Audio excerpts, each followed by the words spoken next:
Right. మనతో పాటు లుబ్నా సర్వత్ గారు ఉన్నారు. మేడం నమస్తే మేడం. సలాం అండి.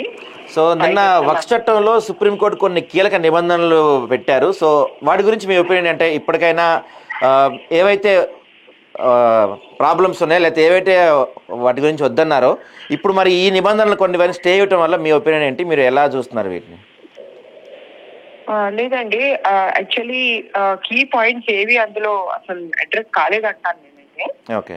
అండ్ ఎందుకంటే వాళ్ళు ఇంకా దాన్ని కీలకమైనవి ఏవైతే ఉన్నాయో వక్ఫ్ యూజర్ అవన్నీ పాయింట్ వైజ్ గా చెప్పారు. పాయింట్ వైజ్ ఆర్డర్ అది, జడ్జ్మెంట్ అది.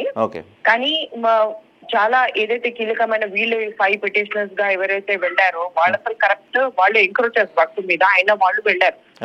అయితే ఈ పిటిషన్స్ మీద ఏంటంటే వక్ఫ్ కి అసలు ప్రాబ్లం ఏముండే, ఆ ప్రాబ్లమ్స్ ని అసలు చట్టమే అడ్రస్ చేయలేదు. కాబట్టి దాని మీద వచ్చిన జడ్జిమెంట్ కూడా అట్లాగే క్యారీ ఫార్వర్డ్ చేసింది. కానీ అసలు వక్ఫ్ కి ఉన్న ప్రాబ్లం ఏంటి, వక్ఫ్ ప్రాబ్లం ఏంటి, దాన్ని అసలు ఈ చట్టం అడ్రస్ చేసిందా అన్న కోణమే వెళ్ళలేదు అసలు సుప్రీంకోర్టు కూడా అట్లా ఆలోచించకపోతే ఎవరు ఆలోచిస్తారు? అండ్ పైగా ఏమన్నదంటే, పైగా ఇప్పుడు నిర్ధారించిన ఏమంటే, ఓకే ఇప్పుడు వక్ఫ్ బోర్డు లో 2-3 మెంబర్స్ ఏమో నాన్ ముస్లిమ్స్ ఉండొచ్చు, కౌన్సిల్ లో ఒక 4-5 ఉండొచ్చు అని సుప్రీంకోర్టే చెప్పేసింది. ఇప్పుడు అలా చెప్పడానికి సుప్రీంకోర్టు ఒక బేసిస్ ఇవ్వాలి కదా. ఏంటి బేసిస్? మొత్తం యావత్ భారతదేశంలో పైగా అంతా ఒపోజిషన్ లో సగం పార్లమెంట్ దానికి వద్దన్నది, సగం పార్లమెంట్ దానికి వద్దని జాయింట్ పార్లమెంటరీ కమిటీ కూడా సరిగ్గా పని చేయలేదని జాయింట్ పార్లమెంటరీ కమిటీ మెంబర్సే చెప్పారు. పార్లమెంట్ లో, లోక్సభలో, రాజ్యసభలో ఇవన్నీ చేసి కదా వాళ్ళు అసలు యాక్ట్ మొత్తమే. ఎందుకంటే యాక్ట్ లో ప్రతి సెక్షన్ లో it's violating the basic fundamental structure అన్నమాట. ఏమంటే as Waqf is a religious institution. అది ఏంటి, అది దాంతో మొత్తం ఇంకా ట్రాన్సాక్షన్ ఏమి ఉండదు. ఆ ఏదైతే ప్రాపర్టీ మీద అది వెళ్తూ ఒక 100 స్క్వేర్ యార్డ్స్, ఒక 10 acres అంటే దేనికైతే డొనేట్ చేశారో అది దానికి ఉంటది. చారిటబుల్ గా, రిలీజియస్ గా, ప్రోగ్రెసివ్ గా యూజ్ చేయాలా అంతే. దానికి దాని మీద ఇప్పుడు ముస్లింలే కూర్చొని ముస్లింలే దాన్ని ఎంక్రోచ్ చేస్తా ఉంటే ఏమైనా ఇక్కడ అడ్రస్ అయిందా అక్కడ ఆ చట్టంలో?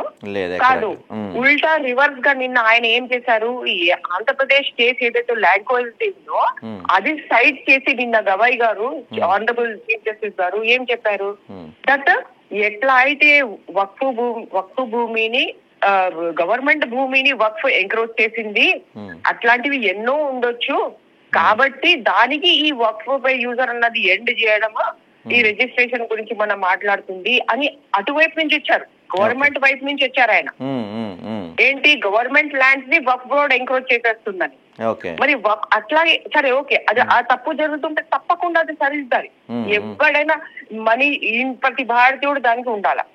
ఏదైనా గవర్నమెంట్ ల్యాండ్ ని వక్ఫ్ బోర్డ్ ఎంక్రోచ్ చేస్తా ఉంటే, లేకపోతే ఎవరైనా మనిషి కూడా వక్ఫ్ పేరిట ఎంక్రోచ్ చేస్తా ఉంటే తప్పకుండా దాన్ని ఖండించాల్సి వస్తుంది. మరి ఇది కూడా మాట్లాడాలి కదా. వక్ఫ్ ల్యాండ్ ని ఏదైతే పురాదులు ఇచ్చి వచ్చారో అట్లాంటి ఏదైనా, అది ల్యాండ్ కావచ్చు, ఏదైనా ప్రాపర్టీ, అగ్రికల్చరల్ ఫీల్డ్ కావచ్చు, ఏమైనా కావచ్చు, అట్లాంటివి ఏమైనా ఉంటే మరి దాన్ని సరిదిద్దే బాధ్యత ఎవరిది? అది ఎక్కడ అడ్రస్ అవుతా ఉంది? పైగా ఇప్పుడు వక్ఫ్ బోర్డులోనే ఇప్పుడు ఎక్కడ కని విని ఎరగని రీతిగా ఇప్పుడు వక్ఫ్ బోర్డులో నాన్ ముస్లిమ్స్ ఉండొచ్చు అని ఈయన చెప్పేస్తున్నారు. సుప్రీం కోర్టే ఇప్పుడు చెప్పేసినప్పుడు అసలు అది ఎట్లా, అది how is it religious institutions ఎవరిది వాళ్ళు మేనేజ్ చేయొచ్చు అని చెప్పిన సంవిధానపు ఆర్టికల్ ని ఇది వైలేట్ చేయట్లేదా మరి? అయితే మేడం, ఇప్పుడు కాంగ్రెస్ పార్టీ అధ్యక్షుడు మల్లికార్జున ఖర్గే గారు ఇది మా విజయం, మేము విజయం సాధించేసాం, తొందరలోనే పూర్తిగా చట్టాన్ని కూడా రద్దు చేయించేస్తాం అని చెప్తున్నారు. అది సాధ్యం అవుతుందా పూర్తిగా రద్దు చేయటం? అది రద్దు చేయడం అవసరం. ఎందుకు అవసరమో, ఎందుకంటే దాని ప్రతి సెక్షన్ లో వయలేషన్ ఉందండి. ప్రతి section is violating and it is not in favour of Waqf అన్నమాట. ఆ పాయింట్ కదా ఉన్నది. ఇప్పుడు నేను ఒక ఎగ్జాంపుల్ చెప్తాను మీకు, ఒకటి లాస్ట్ ఎగ్జాంపుల్ చెప్పేస్తాను. ఇప్పుడు చాలా ప్రాపర్టీస్ ఇప్పుడు వక్ఫ్ బోర్డు లో ఉన్న, నిన్న నేను ఒక వీడియో కూడా ప్రెస్ కాన్ఫరెన్స్ చేసి రిలీజ్ చేశాను. అందుకు కూడా నేను ఏం ప్రస్తావించాను, ఎట్లా అయితే కొన్ని ఎగ్జిస్టింగ్ 1996 దగ్గర నుంచి కంటిన్యూస్ గా ఉన్న వక్ఫ్ బోర్డ్ మెంబర్స్ కానీ ఆ పార్టీకి సంబంధించిన గానీ వాళ్ళందరూ ఎవరు ఉన్నారు కానీ వాళ్ళ పేర్లే వాళ్ళ మీద ఎఫ్ఐఆర్లు కూడా దర్జ్ అయినాయి కదా. అవును. ఎగ్రోచార్స్ అని చెప్పేసి వాళ్ళు ఇప్పటికీ వక్ఫ్ బోర్డ్ మెంబర్స్ ఉన్నారు. సో అట్లాంటి వాళ్ళు ఇప్పుడు రిజిస్ట్రేషన్ ఇప్పుడు గవర్నమెంట్ ఏమన్నది ఉమ్మీద్ పోర్టల్ తీసుకొచ్చింది. ఉమ్మీద్ పోర్టల్లో ఎంక్రోచ్ ఎవరు ఎంటర్ చేయాలా అందులో అంటే ఉత్తమ్ ముతవల్లి ఎంటర్ చేయాలి అంట. ముతవల్లికి ఎంత మందికి అవన్నీ తెలుసు ఆ కాలమ్స్ అన్ని ఎవరికి ఏం అర్థం కాదు. ఆయన రిజిస్టర్ చేసుకోకుండా పోవచ్చు. సో ఇప్పుడు 6 months లోపల రిజిస్టర్ కాకపోతే ఏదైతే ఆ మస్జిద్ వక్ఫ్ భూమి ఉందో, గ్రేవ్ యార్డ్స్ ఉన్నాయో, అషుఖానాలు ఉన్నాయో, అవన్నీ ఉన్నాయో దాని సంగతి ఏంటి? అది యాక్చువల్లీ ఎందుకు అంటే ఇక్కడ ప్రశ్న ఏంటంటే 2 points ఉన్నాయి. ఒకటి ఏంటి, ఎంక్రోచ్ అయి ఉంటే ఎంక్రోచర్ అయితే వెళ్ళి వక్ఫ్ భూమి అని రిజిస్టర్ చేయడు కదా. అంతేగా మరి. అంటే ఎంక్రోచ్ అయిన భూమి అంతా కండోన్ చేసినట్టు, వక్ఫ్ పరిధి నుంచి బయటికి తోసేసినట్టు, for ever it is out, it is encroach ఇంకా పార్టీ చేసుకోవచ్చు, మజా చేసుకోవచ్చు. అవును. ఈ రెండో పాయింట్ ఏంటంటే ఏదైతే వక్ఫ్ భూములు ఉన్నాయో అవన్నీ 1954 నుంచి చాలా రిగరస్ సర్వే చేసి మల్టీ లేయర్ అన్నమాట, మల్టీ లేయర్ గా ప్రాసెస్ మొత్తం వెళ్ళి అప్పుడు అది గెజెట్ అయ్యి అప్పుడు అది గవర్నమెంట్ రిలీజ్ చేసింది గెజెట్ ఇవ్వండి. అంటే ఏంటి, లీగల్లీ ప్రతి డాక్యుమెంట్ వ్యాలిడ్ డాక్యుమెంట్. అవును.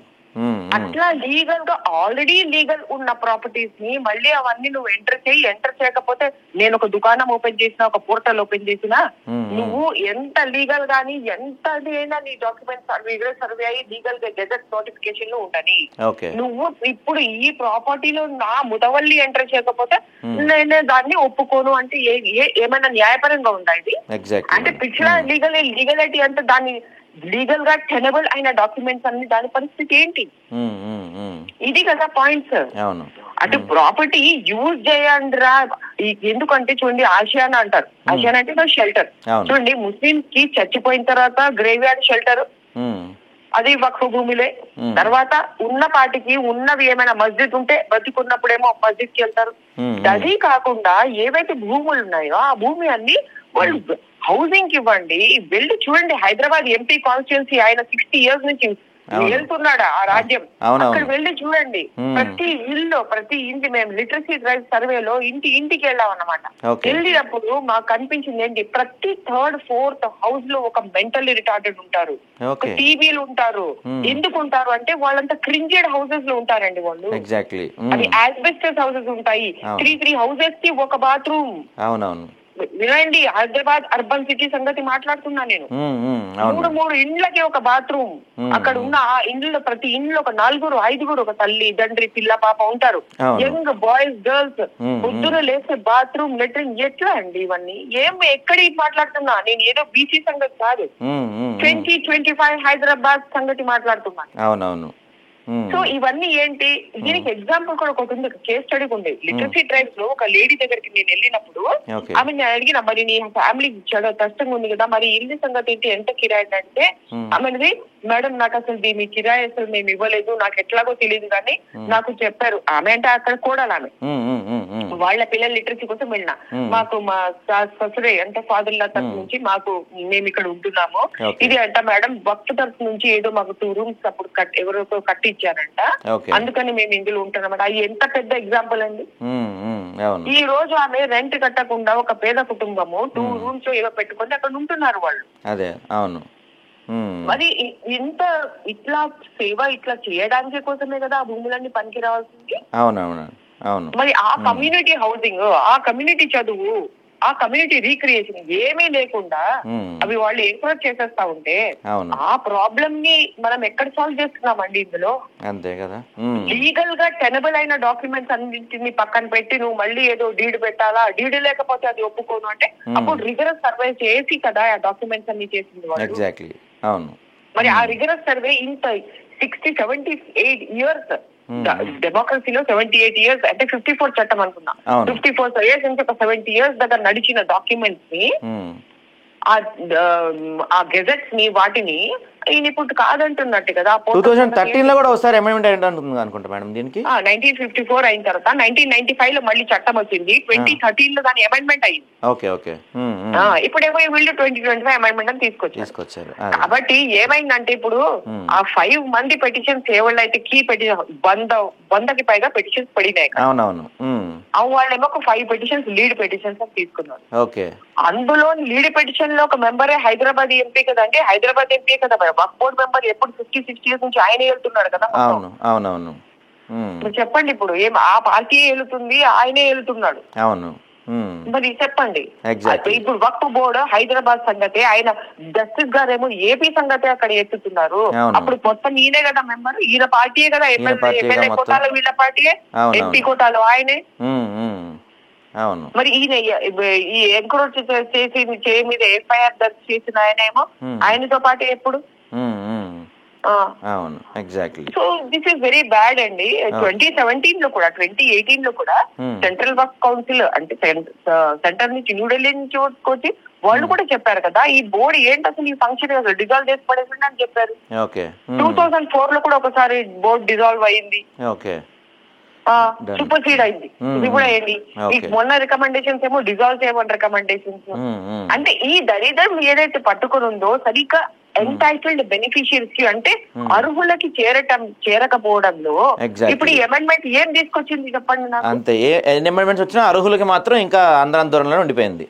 అందులో అది అడ్రస్ చేస్తే కదా, ఆ కోణం నుంచి ఆలోచించి అరే వీళ్ళకి నాన్ ముస్లిమ్స్ ని చేరాలా భయ్, ఇంకానేమో రిజిస్ట్రేషన్స్ ని కాదనాలా భయ్, 5 years ముస్లిం ఉంటే అంటే ఒక 6 months ముస్లిం అయితే ఆయన ఇవ్వకూడదా వక్ఫ్ ప్రాపర్టీకి, లేకపోతే నాన్ ముస్లిమ్స్ ఇవ్వకూడదా వక్ఫ్ ప్రాపర్టీ?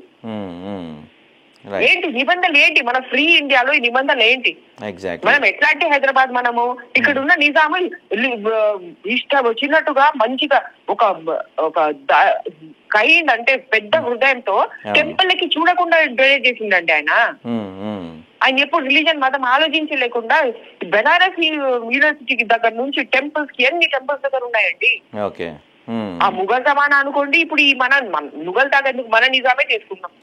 ఎన్ని టెంపుల్స్ కి ఇవ్వలేదు, ఎన్ని బనారస్ యూనివర్సిటీకి ఇవ్వలేదు ఆయన. ఎగ్జాక్ట్లీ. అంటే ఇప్పుడు హిందూ టెంపుల్స్ కి ముస్లిమ్స్ ఎంతమంది ఇవ్వట్లేదు టెంపుల్స్ కి. ఇప్పుడు షారూక్ ఖాన్ దగ్గర నుంచి అందరు వెళ్తూనే ఉన్నారు కదా, డొనేషన్స్ ఇస్తూనే ఉన్నారు కదా. ఎగ్జాక్ట్లీ. అవును. మరి ఏంటి సంగతి, వాట్ ఈస్ దిస్? అంటే ఇక్కడ ఇంటెన్షన్ లో తప్పు ఉంది కదా, ఇంటెన్షన్ లో తప్పు ఉంది. మరి ముస్లిం కి పైగా వాళ్ళు ఏమని వాదించారు, అసలు చారిటీ అన్నది వీళ్ళకి ఎసెన్షియల్ పార్ట్ ఆఫ్ ఇస్లామే కాదని వాదించారు కదా వాళ్ళు. 17th April నాడు, మే నాడు వాళ్ళు మన సెంట్రల్ గవర్నమెంట్ కేంద్ర ప్రభుత్వం పన్నేపై అండి.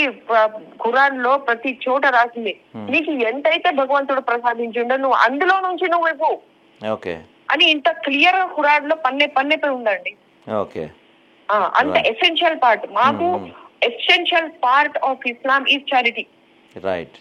అట్లాంటిది వాళ్ళది కాదని వెళ్ళి వాదిస్తున్నారు వాళ్ళకి.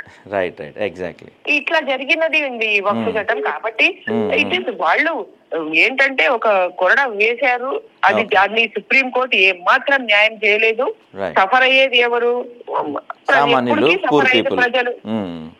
ప్రజలు. కాబట్టి ప్రజలు సఫర్ అవుతారు. దీనికి ఇంకా ముందు స్టెప్స్ అన్నది అందరు కలిసికట్టుగా ఆలోచించి కొంచెం ఎంకరేజర్స్ ని, కరప్ట్ ఫెలోస్ ని బయటికి పెట్టి సీదాగా ఆలోచించి మామూలుగా ఇన్నోసెంట్ ముస్లిమ్స్ అందరు కలిసి ఏమైనా చేయాలి. ముస్లిమ్స్ అని కాదు, ప్రజలు మొత్తం. ఎందుకంటే ఇది డెమోక్రసీ సంవిధానానికి సంబంధించిందంట. నేను ఎప్పుడైనా Muslim issue is always an Indian issue, because it is anybody is a Muslim, Hindu, Christian with full right under the constitution of India. అది కదా మన బ్యూటీ, మన ఇండియా బ్యూటీ అది కదా. అవును మేడం, అవును. Right madam, thank you for that. Okay, so thank you Andy for taking my opinion. Thank you madam. So Lubna Sarouth గారు కూడా ఏం చెప్తున్నారంటే, అంటే అమెండ్మెంట్స్ తీసుకొస్తున్నారు, చట్టంలో సవరణలు చేస్తున్నారు, వాళ్ళు ఏదో మాట్లాడుకుంటున్నారు, ప్రభుత్వాలు సుప్రీంకోర్టులో డెసిషన్ తీసుకుంటున్నాయి, కానీ సామాన్య ప్రజలకి, అంటే ఇండియన్ అందరికీ కూడా సామాన్య ప్రజలకి, బిలో పావర్టీ లైన్లో ఉండే వాళ్ళకి ఈ రోజుల్లో కూడా 3-4 ఇల్లు కలిపి ఒకటే బాత్రూమ్ ఉన్న వాళ్ళకి ఏం ఉపయోగం వస్తుంది దీనివల్ల? అసలు ఆ మాట ఎక్కడా మాట్లాడతలేదు, ఆ పాయింట్ ఎక్కడా లేదు అనే అంశాలు చెప్తున్నారు. అది మార్చినంత వరకు ఆ అర్హులు ఎవరికైతే ఉన్నారో వాళ్ళకి ఈ భూములు దక్కే వరకు ఎన్ని అమెండ్మెంట్స్ చేసినా వీళ్ళు ఇష్టానుసారంగా ఏం మార్చుకున్నా ఎటువంటి ఉపయోగం అని చెప్తున్నారు. సో క్లియర్గా కనపడుతుంది దీని వెనకాలకి అంతా కూడా ఒక ఏదో రాజకీయ ఉద్దేశం తప్ప ప్రజలకి పనికొచ్చేదైతే నాకైతే ఏం కనపడట్లేదు దీంట్లో. పర్టికులర్గా మనకేం కనపడట్లేదు. లుబ్నా సరవత్ లాంటి వాళ్ళు కూడా చెప్తున్నారు, మేడం లాంటి వాళ్ళు కూడా. సో ఏదో రాజకీయ ఉద్దేశం కనపడుతుంది తప్ప సామాన్యులకి నిజంగా ఈరోజు ఒక్కసారి కనుక మనం ఓల్డ్ సిటీ వెళ్ళి చూస్తే ఆ లోపలికి గల్లీలోకి మనం వెళ్ళగలిగితే ఎంత భయంకరంగా ఉంటాయో తెలుసా పరిస్థితులు. అక్కడ 60 ఏళ్ళ నుంచి ఉన్నారు అక్కడ. మరి ఏం చేశారు మీరు? ఇప్పుడు ఎవరైతే ఈ టాప్ 5 పిటిషన్స్ ఉన్నాయో అందులో మన ఎంపీ గారిది ఒక పిటిషన్, అసద్ గారిది. మరి 60 ఏళ్ళ నుంచి మీరు అక్కడ రూల్ చేస్తున్నారు. ఇప్పటికీ పరిస్థితులు ఎలా ఉన్నాయి అక్కడ? ఎంత దారుణంగా ఉన్నాయి పరిస్థితులు అక్కడ? దాని గురించి మాట్లాడతలే ఎవరు కూడా. అందరూ భూముల గురించి, అవకతవకల గురించి, లేకపోతే ఆ బోర్డులో హిందువులు ఉండాలా, ముస్లిమ్స్ ఉండాలా, క్రిస్టియన్స్ ఉండాలా, వాటి గురించి మాట్లాడుతున్నారు. కానీ ఈ రోజుకి కూడా కటిక పేదరికం అనుభవిస్తున్న ముస్లింలకి మాత్రం దానివల్ల వక్ఫ్ భూముల వల్ల ఎటువంటి సున్నా ఉపయోగం కూడా కలగట్లేదు.